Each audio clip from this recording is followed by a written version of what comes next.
Le fait pour tout agent public ou privé de se faire du beurre par des voies illégales relève du fait de l'enrichissement illicite. Une plaie sociale dont l'incidence creuve le budget de l'État gabonais de plus d'1 milliard de francs CFA par an dans le seul registre des services relevant des régies financières. Malgré l'alarme sonnée par les syndicalistes du dit secteur et dont l'acte majeur reste un plaidoyer déposé sur la table du Premier ministre depuis mars 2019, le gouvernement fait le mort en brillant par des attitudes de silence coupable, s'émeut la dynamique de syndicats des impôts et des douanes.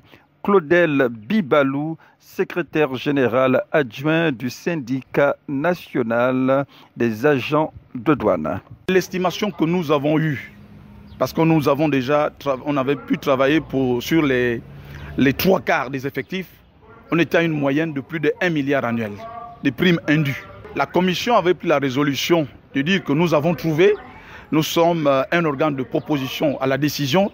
Il revenait au Premier ministre, sinon à la présidence de la République, qui nous avait mandaté à ce temps de prendre les décisions pour retirer ces personnes qui avaient dépassé l'âge, qui ne justifiaient pas de leur présence dans les administrations, mais qui touchaient ces primes de manière indue. L'administration, pour ne pas dire les autorités, ont rompu le dialogue. Ils ont rompu le dialogue. Notre ministre de tutelle qui est là jusqu'à présent, c'est des réunions de concertation qui n'ont pas de nom véritablement de concertation, c'est de communication.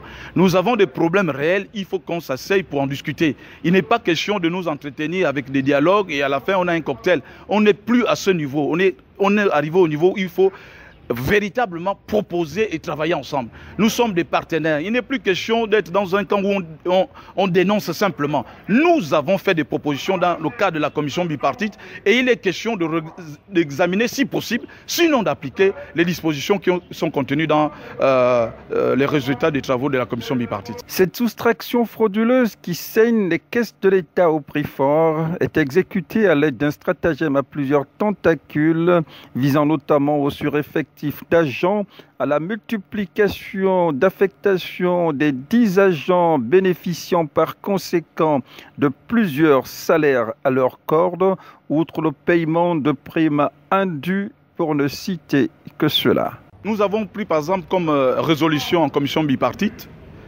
de mettre les bons de caisse de ceux qui étaient en situation contentieuse et que chacun devait venir justifier de son appartenance à une administration pour récupérer son bon de caisse.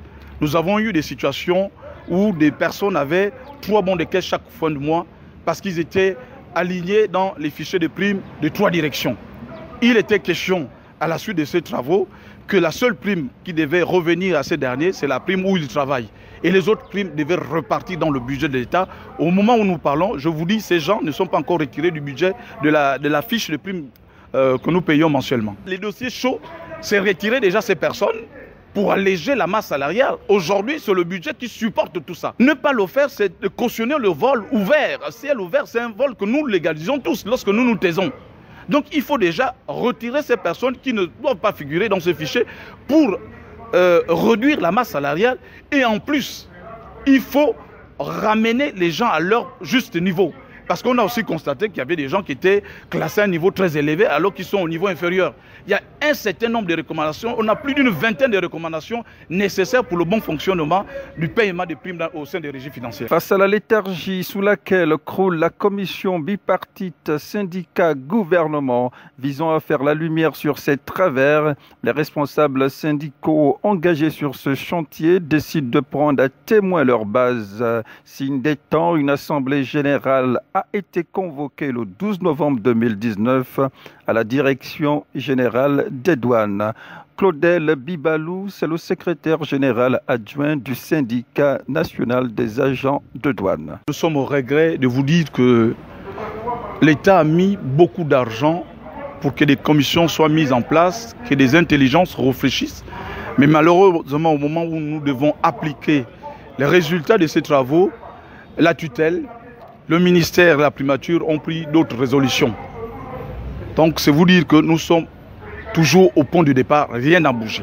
Une panne de gouvernance qui pourrait trouver remède en ces temps de lancement à grand renfort médiatique d'une campagne à vocation nationale visant à tordre le cou à la corruption et à l'enrichissement illicite. L'info du Gabon en un clic, c'est sur www.mazlec.net.